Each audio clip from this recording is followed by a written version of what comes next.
One Piece manga chapter 944. First and foremost, let's address the elephant in the room. Now, as you guys know, there's this 3-year long theory based on a cover page. Basically, the idea around it was that Zoro was gonna die or something along those lines. And this was something a lot of people were vouching for, surprisingly. And funny enough, the whole basis for their argument was a fan request cover page, which makes this even more ridiculous. Now, I'd say it's more believable if this was something Oda came up with, but it being a fan request cover page makes the basis around it poor.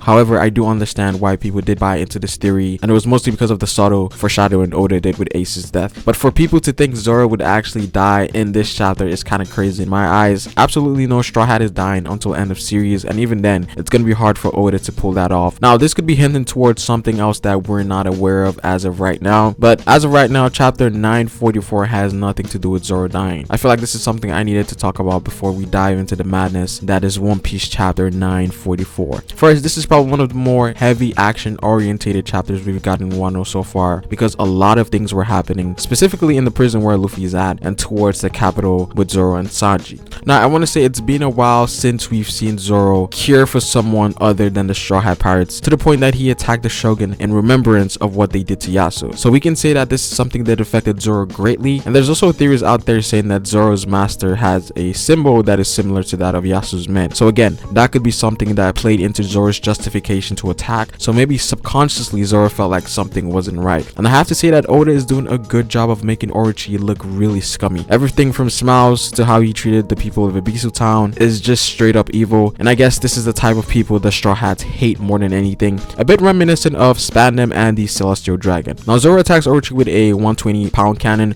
which is then blocked by Kyoshiro. Now, that's impressive, but it's nothing major. That isn't really enough to put Kyoshiro on that level, even though I think he's probably the strongest samurai in Orochi's side as of right now, till we see more from Orochi, because it's very vague with Orochi if he's actually strong, but we do know he actually has a mythical devil fruit. So there has to be something with Orochi. That's what I'm saying. As of right now, Kyoshiro seems to be the stronger of the two, and I guess this is going to be Zoro's matchup moving forward. And I have to say that Zoro's facial expressions in this chapter was really intimidating. Like, Zoro was in battle mode and was ready to cut down anyone in his way, and he acted really captain-like, given that Luffy wasn't there, right? And the same could be said about everyone else that was there at the time. Seeing the Straw Hats do something as a team was really great. Obviously, Sanji versus X-Drake did happen, but that was only a clash, and I think we're going to focus more on them escaping, because right now they're heavily outnumbered in forces, because we still have Hawkins who was there, who wasn't fighting anyone, but we also have to remember that Law should be on his way there as well. I think the Straw Hats can hold their own before calamities start showing up. That's when it's going to become a problem. I think we might actually see one more headliner, one of the top 6 headliners show up as well. Maybe that happens later, but I think once the calamities start making their appearance, especially King or Jack, it's going to become a problem. Now, we also saw Sanji use armament hardening against X-Drake, something that a lot of people thought Sanji didn't have. Now, I know the basis that it looks like his leg is black, but it might be shading as well, but I think this is armament hardening. Didn't really do much to Drake. Then again, Drake is an ancient zone user, so he has a lot of defense, dragon scales, and all of that. But for me, this pretty much confirms that he already had armament hardening. If that wasn't obvious already, I don't know what to tell you. Now, moving on to Luffy's side of things in the prison. Now, obviously, Luffy's cheering for everybody, you know, fighting in the capital, given that he's also watching it through the Denenmushi. But we also got news of Kid's and Kamozo's capture. Now, we always wondered as to where Kid went to, right? I thought he got rid of the Sea Stone cuffs, but it makes sense as to why he was captured again, since he was in a weakened state, and there's more reasons as to why that happened. And then we got a massive reveal that no one saw coming, and it turns out that Kamozo is killer, and this was something no one expected. Even though there were subtle hints here and there when he fought Zoro, it was right in front of us, but no one picked it up, which is absolutely crazy. Oda is a madman for this, because I did not see this coming. This was great. And it's so funny because people were saying that they were surprised that Oda left Killer out of this arc for this long.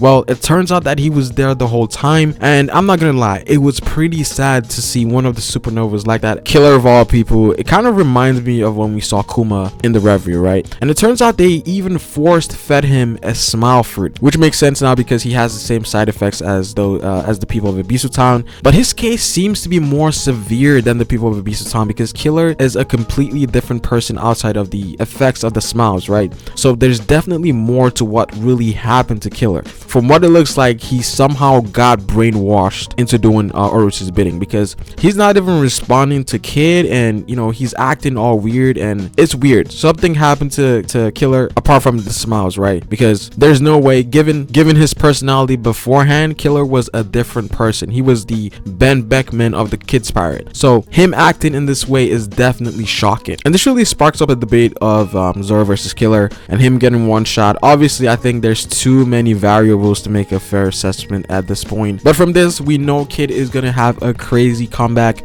because of what happened to Killer. So I'm looking forward to that. Now, Luffy versus Queen. Now, as I expected, and I did say this in my previous chapter reviews, I did say that Big Mom was probably going to interrupt their battle. And so with Big Mom in this equation, things are going to get crazy real quick. And she seems to be having a hunger pang right now. Now, I'm not sure if she's in a controllable state as she was a few chapters ago, because a few chapters ago, she seemed normal, right? But right now, she seems to be having the same thing she did in Whole Cake Island. But I did say this before, that if Queen finds out that Big Mom is here, Kaido is going to know about it and things are going to get taken to the next level. But I'm also curious as to how Queen and Luffy are going to react. I know Queen, he's probably going to, why is another Yonko here? Luffy is going to have some, Whole Cake flashbacks, but things are really moving fast right now. But all in all, this was a really great chapter because a lot of things happened, a lot of setups, characterization for Kid and Killer. Just a great chapter overall. One of the better ones of Wano, I would say. Wano's so far is pretty good to me, but a lot of people have mixed opinions on that. But just my quick thoughts on the chapter. Comment down below what you guys think. Like the video if you liked it, and subscribe for more One Piece content. It is Pharaoh, and I will see you guys later. Peace.